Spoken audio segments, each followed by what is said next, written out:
कैसे हैं आप सब लोग।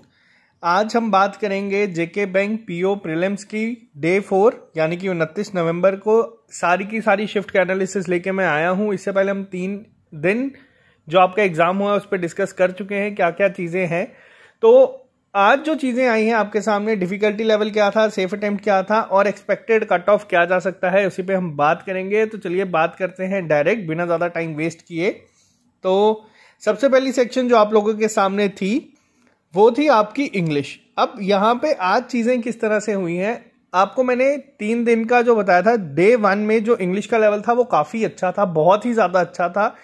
डे 2 में भी सिमिलर रहा, ज्यादा चेंजेस नहीं आए, लेकिन रीडिंग कॉम्प्रिहेंशन की जिस तरह से हमने देखा कि लेंथ कम हो गई कई शिफ्ट में, वहीं डे 3 में आपकी इंग्लिश कुछ सेक्शन में इजी आई, कुछ में मॉडरेट। वही चीज अब यहाँ पे जो चीजें हुई हैं, आज इंग्लिश का लेवल आज 4 शिफ्ट थी, 2 से 3 शिफ्ट में मॉडरेट रहा, ज्यादा डिफिकल्ट नहीं रहा। बच्चे इजी टू मॉडरेट ही कह रहे थे हर शिफ्ट के बाद कि ये सब चीजें हुई हैं एग्जाम में, ये सब चीजें आई हैं।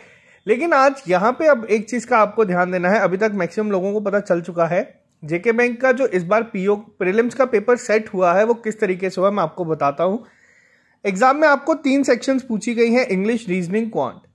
हर एक शिफ्ट में हर एक जो हम बात करें, एक सेक्शन ऐसी थी जो बहुत डिफिकल्ट आई है, मतलब बाकी 2 से ज्यादा ही डिफिकल्ट। अब उसमें क्या है, जैसे डे 1 में हम लोगों ने देखा था क्वांट आपका बहुत अच्छे लेवल का था, मॉडरेट था लेकिन कैलकुलेटिव था, तो जिसकी वजह से वो बच्चे जो आईबीपीएस पीओ इंटरव्यू तक गए हैं वो लोग भी 15 तक ही अटेम्प्ट करके आ पाए।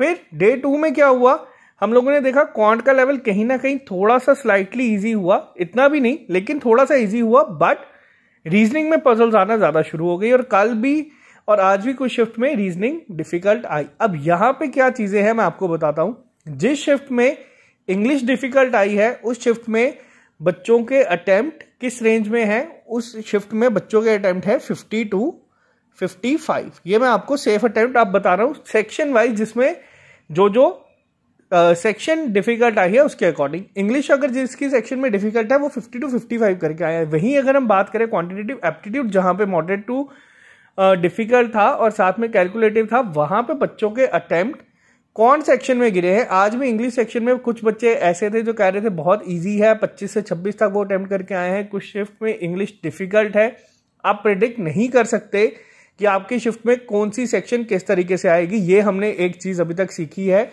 तो आज की शिफ्ट में 15 से 20 तक जिन लोगों ने अटेम्प्ट किया है इंग्लिश सेक्शन में, अगर आप लोग 15 प्लस मार्क्स लेके आते हैं वो बहुत अच्छा इसमें एक ओवरऑल स्कोर माना जाएगा।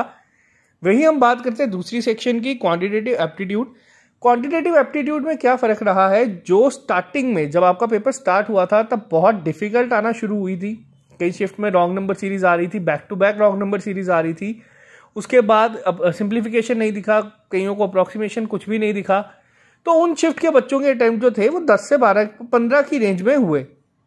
वहीं जब आप लोगों का पेपर डिफिकल्ट बनाने की कोशिश की गई क्वांट सेक्शन की, उसमें ऑब्वियस है कि आपको टाइम लगेगा क्वेश्चन सॉल्व करने में, लेकिन नॉर्मलाइजेशन यहाँ पे भी एक काम करेगी। बट आज कई शिफ्टों में ऐसा सुनने को मिला है, ऐसा मैंने रिव्यू देखे हैं बच्चों के ही, कि क्वांट सेक्शन कई हद तक जो कल आई थी, पहले वाली क्वांट सेक्शन नहीं, जो आपका एग्जाम स्टार्ट हुआ उस तरीके से नहीं, तो आप लोग कह सकते हैं मॉडरेट लेवल की थी। मॉडरेट प्लस कैलकुलेटिव एक शिफ्ट में आई है, ओवरऑल मॉडरेट रहा है आपका पेपर क्वांट सेक्शन का आज के दिन में।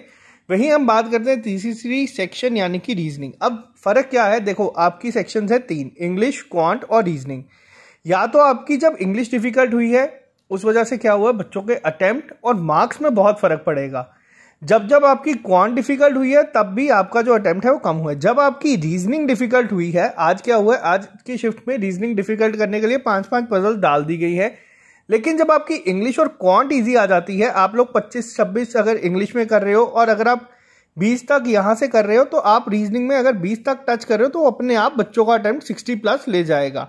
और यही चीज देखने को मिली है, जिस सेक्शन में रीजनिंग डिफिकल्ट आई है उसमें बच्चों का अटेम्प्ट गया है। लेकिन ये 20 बहुत मुश्किल था रीजनिंग में अटेम्प्ट करना। ये उन्हीं के लिए जो पजल में फंसे नहीं है, जिन्होंने पजल को स्मूथली अटेम्प्ट करके निकाल दिया है।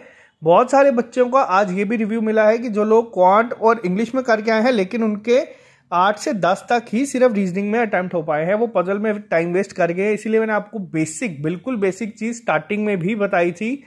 पेपर को अटेम्प्ट करने का सबसे सिंपल तरीका क्या था, इंग्लिश को आप लोग पहले अटेम्प्ट करें, जो चीज़ें आपको आती हैं वो, उसके बाद आप लोग उन चीज़ों को अटेम्प्ट करें जो आपको डिफिकल्ट लग रही हैं, और जो पहली बार में आंसर रखता है उसको आप मार्क कर दो।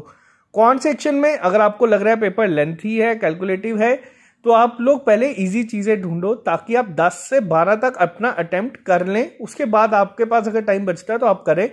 अगर शिफ्ट इजी है फिर भी सेम अप्रोच से ही आपको जाना है। और रीजनिंग में मैंने आपको कहा था पजल को पहले हाथ मत लगाएं। पजल को आप लोग हाथ लगाएंगे, दिखने में छोटी होगी, अगर आप उसमें फंस गए तो वो आपकी पूरी सेक्शन बर्बाद कर सकती है। बहुत सारे लोगों के साथ ऐसा हुआ भी है।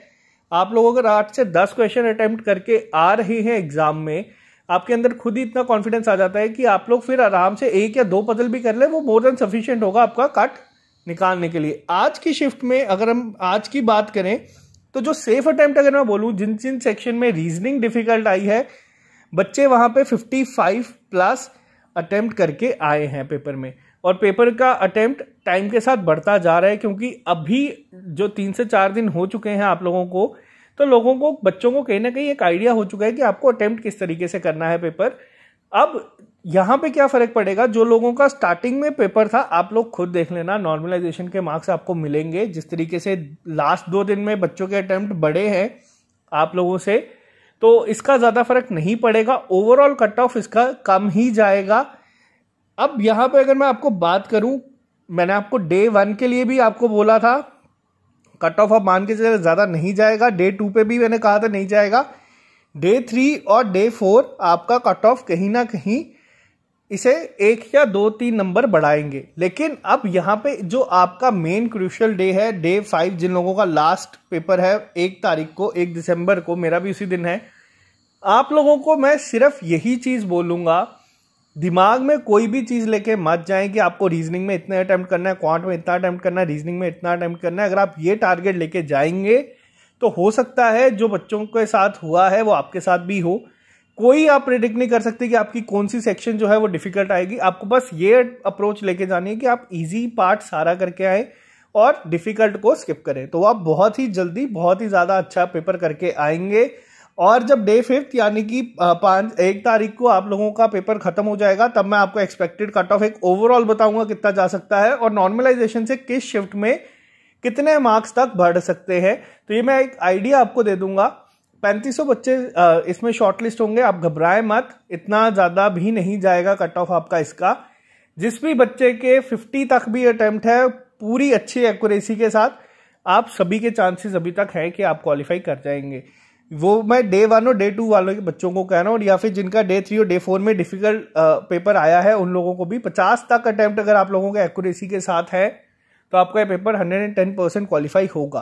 तो आप घबराएं मत, ऐसा नहीं है कि कट ऑफ आपका 70 प्लस चले जाएगा या 60 प्लस चले जाएगा या 55 प्लस भी बहुत मुश्किल है इसको जाना। मैं आपको एक ओवर व्यू अभी दे सकता हूं क्योंकि आपका ऑलमोस्ट 80% पेपर हो चुका है। तो 50 तक जिन बच्चों के भी अटेम्प्ट हैं वो घबराएं मत, आप लोगों का पेपर अच्छे से हो जाएगा क्वालिफाई। तो जो लोग नए हैं चैनल को सब्सक्राइब कर ले।